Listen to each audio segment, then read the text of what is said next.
What's up, everybody? Thralls Metal here once again. I'm Necrotic Nick. I'm Jammin John. And we have yet another album review for you, and one that I've been wanting to go over because we get to go over an Ohio band.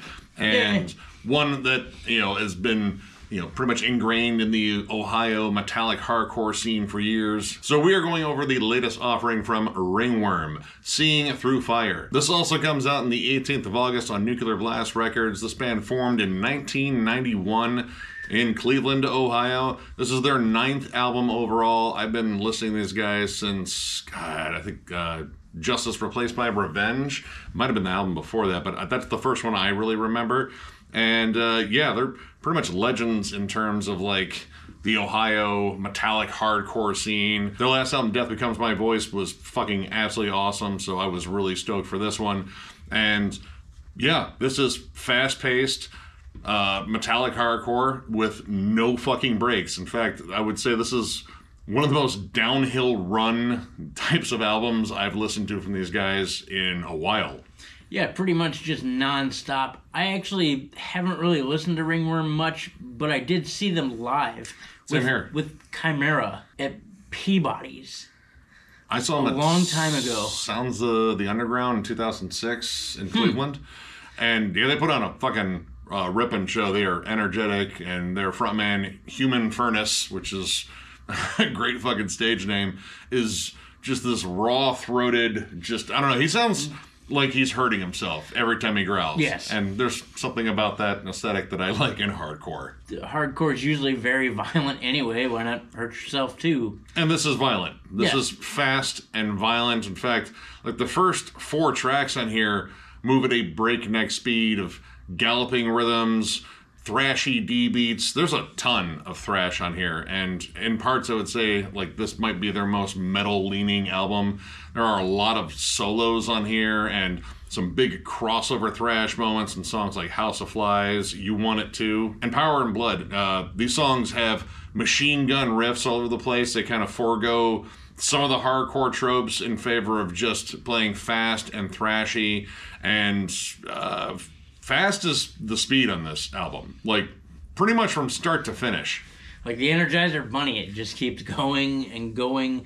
But no, seriously, it's got kind of like a Spirit World on the gas vibe, like, and rough. Yeah. And that's it. And, like when it comes down to track breaks, you have about a second to catch your breath before we're going into the next song. And sometimes not even that. Yeah, sometimes it ends and then it starts and you're like, oh, shit, new song. Fuck, dude, all right. Whew. Okay. But, I mean, I think there's maybe an idea to capture the live energy because, we've both seen them live. Yep. They just go. They go, and then you kind of just brace yourself because people just start swinging haymakers the second one fucking riff is played. But I think that thrash influence kind of really carries on a lot of this, especially in the more breakdown sections, which we're going to go into the breakdowns a little bit later. But in terms of, like, the vibe and the tone of them, they feel more like a stomping sort of like thrashy groove when they hit them. They don't feel like traditional hardcore breakdowns. Like you have syncopated drums, but they're kind of employed in like more metal gallops. Like there's a lot of stuff that reminds me of like Carcass, like a Carcass style sort of gallop where they, have like a little bit of a double kick flutter in them. Yeah. But, played with like a hardcore intensity. Like the breakdown in You Want It To reminded me a lot of Enforced. Yeah, actually, I got Enforced on that one big time. But, at the same time, you still have, a lot of the stuff they're rooted in, like, bands like Integrity, All Out War, In Cold Blood, and even Converge to a degree. Like, you get these pockets of blasts on the title track, Thought Crimes, You Want It Too, and that adds just, like, another layer of intensity or viciousness, as if this fucking band needed another layer of that, because this is all viciousness. And there are some songs that are a little bit more hardcore leaning, like some of the metal influences kind of take a step back a bit. Thought Crimes, granted it does have some blast beats, but the whole vibe of the song is way more hardcore leaning. There's a section on there where it isolates a punky riff and you kind of think you're getting ready for like a more like punk leaning hardcore, sort of breakdown, like a little bit more like Sick of It All, but it lays into like these thrashy gallops, and then you get shreddy leads. And honestly, the lead work on here is really good. And, this is a style where lead work is just kind of like, hey, a couple of dive bombs and, a couple of quick scales and we're done. The lead work here is actually pretty nuanced, very thrashy, and actually kind of melodic. Yep, and a lot of harmonies too. Carved in Stone, House of Flies, Power and Blood, all had harmonized leads, which isn't something I'm used to either in hardcore. I mean, it does take a little bit from the metallic side, a little bit more in terms of that. You even have a great guest lead on here from Dan Mongrain, Chewy from Voivod on Death Hoax, and man, dude, his lead is awesome. It's notably him. I mean, it's 100% him. Yep. Incredibly different from the other leads. Definitely. A little bit more atonal, and there's a lot of notes going on, and it doesn't sound like it's in this band. That's how I knew it was him. Yeah. Oh, a little like weird bending notes in there. Like he's fucking amazing. I mean, yeah, I still need to get those albums. He's in a class of his own. Let's be honest. He really is. And it slows down a little bit too. I guess I should say slower. This band being only this speed throughout the entire record, just a violent, vicious speed.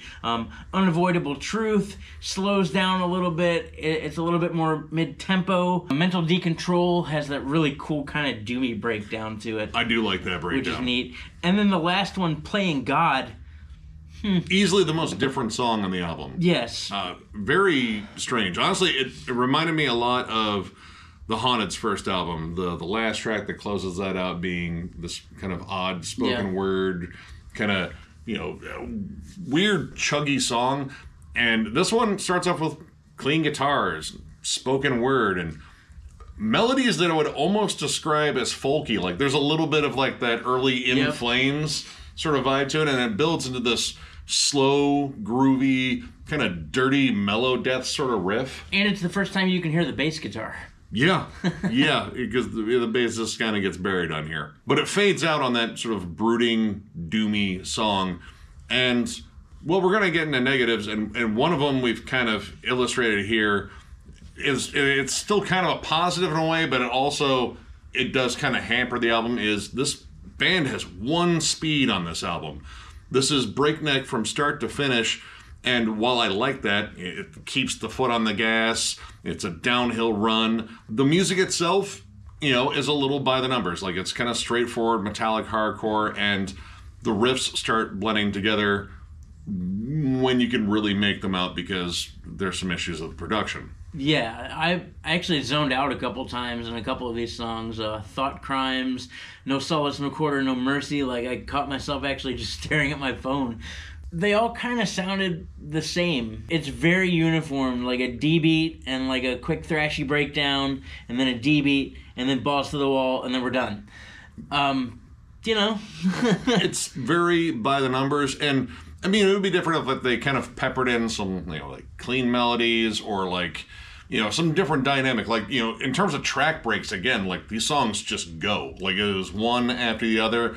In terms of atmosphere, you get some on the last track, Playing God, but, I mean, House of Flies has some flies at the end. And then it's off to the fucking races once again with You Want It Too. That is definitely a thing on here, and with the guitars being kind of muffled and, I don't know, they feel thin and not that prominent. Like, Furnace's vocals really kind of take the forefront, that and the drums, which, the drums sound pretty solid on here. Yeah. But the guitars, I feel like they needed more punch, like more heft to really drive these songs home. But that still wouldn't escape the fact that a lot of these songs kind of run together. Like it is a similar vibe from each track. Like you get some slight variants, like, this one's a little bit more hardcore. This one's got some more crossover thrash influences. But it's kind of the same feel overall. And then let's talk about breakdowns. This is hardcore, so naturally with hardcore you'd think about breakdowns, since 99% of all the hardcore I've ever listened to has breakdowns in it. And they're here, but they're not. They're here, and as quickly as they're here, they're gone. Like in the end of You Want It To, that enforced breakdown. Like they had a chance to really open that up and ride that out a little bit. Even in Playing God, that breakdown that's through most of that song, as quickly as it comes, it goes away. Yeah, Death Hoax has a pretty good one that, again, only lasts for a little bit. Same thing with No Solace, No Quarter, No Mercy. That was a big issue because they would settle into them and they would sound really good, and then they would go maybe a measure before going back to that fast, thrashy rhythm. And I don't know, you got this whole vibe on this album that these songs were in a hurry. Like, let's go. Like, this is speeding on the highway because you got a shit real bad because you ate some questionable Taco Bell, and like, no, I can't use a restaurant bathroom. I gotta go at home because I got the nice 2-ply there. It's moving that fucking fast at all times. And man, like, again, when these breakdowns come in, they're tight, they're nasty. The riffs are generally really good. They kind of, stand out a little bit because the drums aren't going so fast. But I felt like it was being perpetually teased on every song, and that became like a real issue because, like, I would get kind of hyped up for it and like, yeah, oh, fuck, it's gone. Yeah, like you'd even get the build-up for it because they'd spend more time building up the actual breakdown than they do playing the breakdown. Like, you're like, all right, here we go. Yeah, oh, shit. Yeah. Back to fast-paced. Like, I didn't have enough caffeine today for this. Yeah, and I love a good hardcore build-up. Like, hardcore build-ups are fucking great. Like, isolate that fucking riff, yell something violent, start fucking stomping on those floor toms, and just get ready. Just get ready to get fucking hurt. And no one even swung at me. No one had time. I was really kind of disappointed by that. I'm not. I don't really like being swung on. Pussy. I've been knocked out in a pit or two. Ugh. Yeah, no, actually, it's weirdly enough, the last time I saw that happen was Voivod show. Yes. Yes. Man. That was during revocation stuff, though. Decleated. That shit was fucking amazing. I'm glad he didn't die. Me too. I'm really glad he didn't die. Those goddamn strobe lights. And Playing God, being such a different track, I felt like either it needed to be like somewhere in the middle of the album just to sort of break it up a little bit. Yeah. Or maybe not on the album at all, because again, it doesn't necessarily fit. Like, it's kind of a creepy, ominous closer, but ominous is not a vibe on here very often. Like, occasionally you get that in a sinister lead melody, and the song itself feels kind of like a teaser for a bigger song.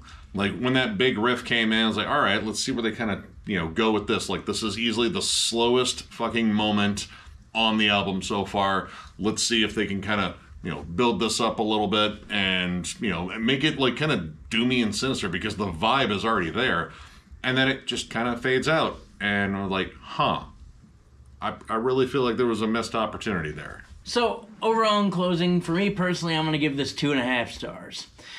It was decent. There are definitely a lot of riffs, and it's very high energy, and it moves nonstop, and if you like violent, vicious music, I mean, we're talking 31 minutes of just a constant punch to the face, and that's cool.